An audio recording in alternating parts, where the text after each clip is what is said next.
साथियों जरा ध्यान से सुनिए, क्योंकि जो बात आज बताई जा रही है वह आम खबर नहीं है। अगर आपने एक भी लाइन मिस कर दी तो बाद में पछताना पड़ सकता है। देश के अंदर से एक ऐसी तेजी से जानकारी सामने आ रही है जिससे लाखों परिवार की उम्मीद जुड़ी हुई है। अब यह सिर्फ चर्चा नहीं बल्कि जिनके नाम सही सूची में है उनके लिए समय चल चुका है। यह सवाल अब नहीं है कि मदद मिलेगी या नहीं, सवाल यह है कि क्या आप उस सूची में हैं या नहीं है।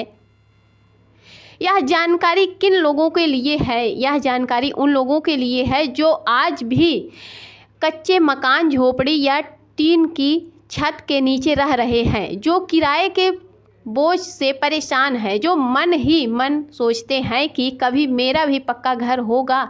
सरकार ने इसके लिए सैकड़ों करोड़ों रुपए का बजट तय किया है। यह पैसा किसी बिचौलिए के हाथ से नहीं बल्कि सीधे लाभार्थी के बैंक के खाते में भेजा जाएगा। अगर नाम सही है तो और कागजात पूरे हैं तो पैसा रुकने की कोई वजह नहीं होगी।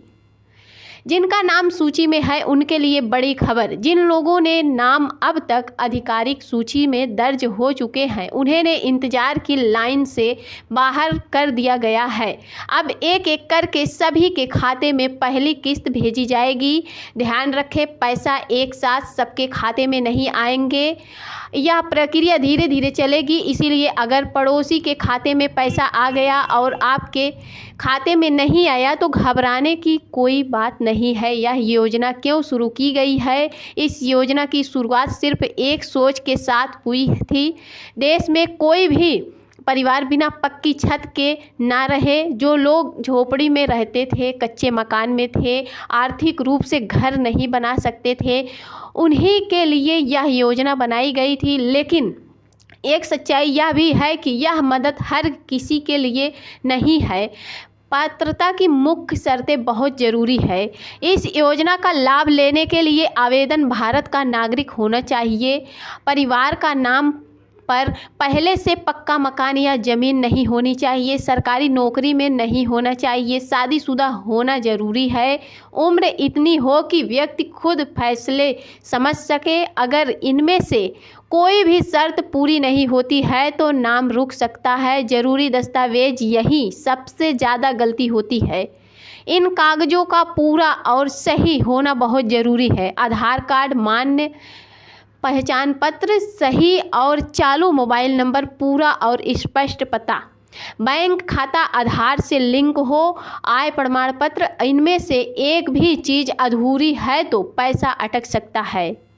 बैंक से जुड़ी सबसे बड़ी चूक बहुत से मामलों में देखा गया है कि नाम सूची में है, सब कुछ सही है, लेकिन बैंक खाते का सत्यापन पूरा नहीं है।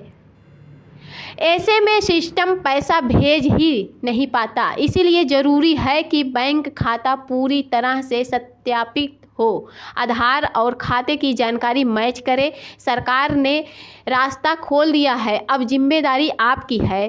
पैसा कब आएगा? साल खत्म होने से पहले। सारी प्रक्रिया अंतिम चरण में ही होगी। नए साल की शुरुआत के साथ ही पहली किस्त आनी शुरू हो जाएगी। यह कोई अफवाह नहीं है। अब खुद से ऐसा सवाल पूछिए, क्या आपने अपना बैंक खाता चेक किया है? क्या आपका नाम सूची में है? क्या परिवार ने नाम पर कोई पुरानी ज़मीन या मकान दर्ज तो नहीं है? और कई बार परिवार के नाम पर दर्ज संपत्ति भी बना जाती है। अंतिम बात सोनम की अपील है कि अगर आप यह वीडियो यहाँ तक देख रहे हैं तो समझिए यह जानकारी आपके लिए ज़रूरी है। सिर्फ खुद तक सीमित मत रहिए, अपने आसपास के लोगों को, क्योंकि जानकारी की कमी ही सबसे बड़ी दुश्मन होती है। जो आज तैयार हैं वही आगे बढ़ेगा और जो टहलता रहेगा वह बाद में यही कहेगा कि काश पहले ध्यान दिया होता। अगर वीडियो पसंद आई हो तो आप वीडियो को लाइक। मिलते हैं और नई अपडेट के साथ, तब तक के लिए जय हिंद, जय भारत, वंदे मातरम।